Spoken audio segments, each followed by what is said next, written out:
skip it in there. Just like on the railing and like the last skip.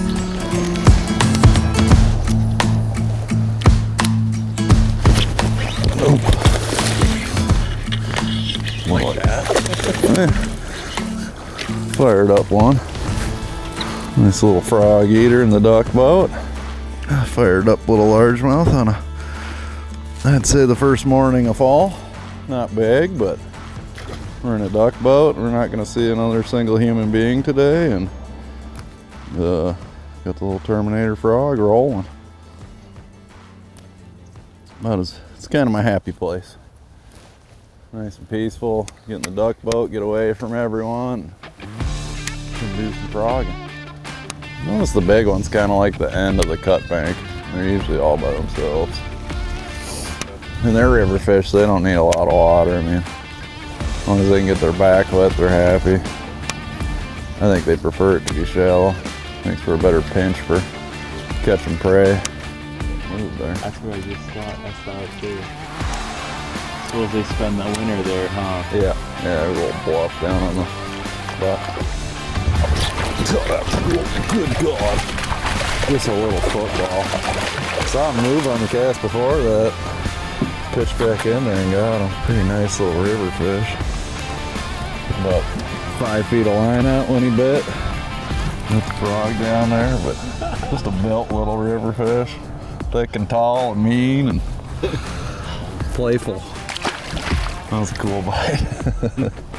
Gotta settle the hook set down a little on that little bit of line.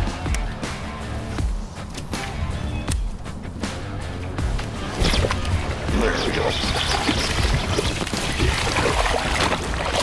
Sick bite. Nice little river bass. Like I said, not a giant, but having fun. Probably my favorite way to catch a bass.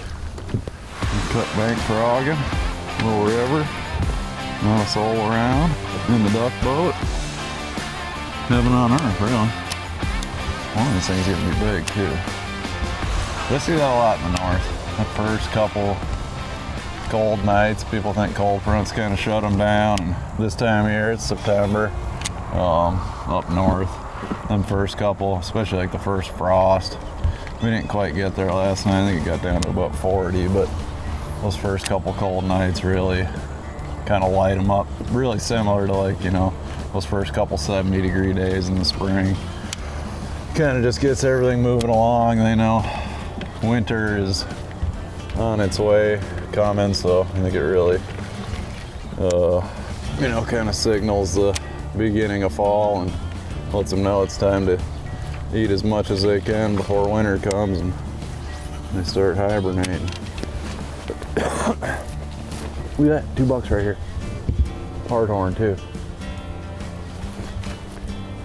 Looks like some nice little up and comers, dude. They had some stuff going on there. That's another thing when I'm picking apart cover. I'm very thorough, but not, you know, I'm not letting the bait stay in there a long time, but I want to present it every little nook and cranny in here. You know, a lot of these bites I'll throw my frog in there and twitch it once or twice and they'll jump on it, but you really got to be methodical with the cover just in current, just because of how they, you know, set up. They're going to be tucked in one of these little nooks, staring upstream or waiting for something to come over their head. And, you know, if you're just making a random cast here and there, you're just really not going to get you're going to miss a lot of fish. So being really thorough in the current is a big deal, more so than you have to be on a lake, you know. Yeah, but this style of frog fishing, it's very close. Oh!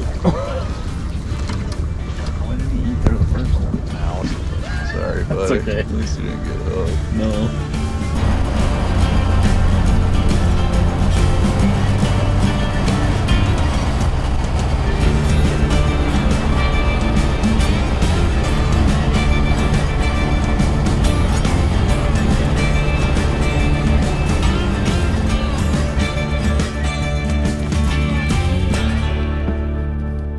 Taking the legs off a toad here, and then pulled the rubber out of the back of the frog and cut a couple holes in there to slide this in, and really changes the action sound of the frog.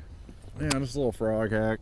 Kind of turns it into a noisy frog prop bait. But you know, these fish are sitting in this undercut bank in this tall grass. There's current, there's dirty water, so that allows me to call those fish out of there. Get a little more noise when I'm popping it along, and kind of sounds like a prop bait when you're popping it. And then I can also just buzz it around, just straight reel it on a cast around some open stuff or something a little more wide open. Let's see, it makes a lot more noise, and gives me a little calling power with that noise I get from it. Call those fish out of that heavy cover. What is going on? Just like that. That's where having a shorter, smaller rod, you don't need just choking that little Terminator frog.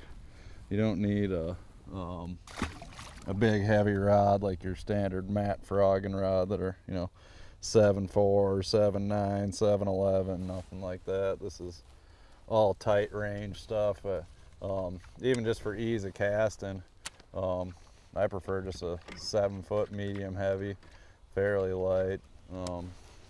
We got a Tatula pitch and flip on here, which is really good for these pinpoint, short range, accurate casts. That paired up with the short rod. A lot of these bites are within 20 feet of the boat, so. Yeah. Tell if he's got it or not. Hunchback river bass. That's sick. Watch him swing out of the grass and get it. Yes.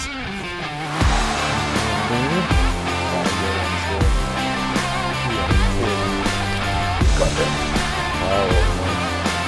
Nice one too. 3-4 fish there.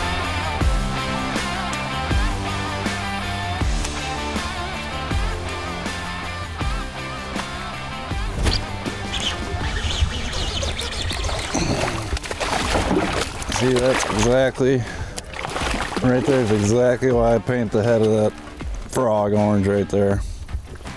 You can see when he first came up, this boat quick.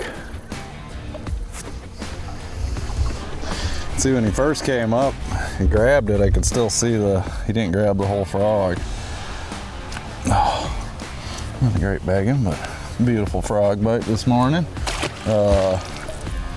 Something I do, we'll run it down here in a second, but I paint the head of that frog blaze orange, just like a bobber.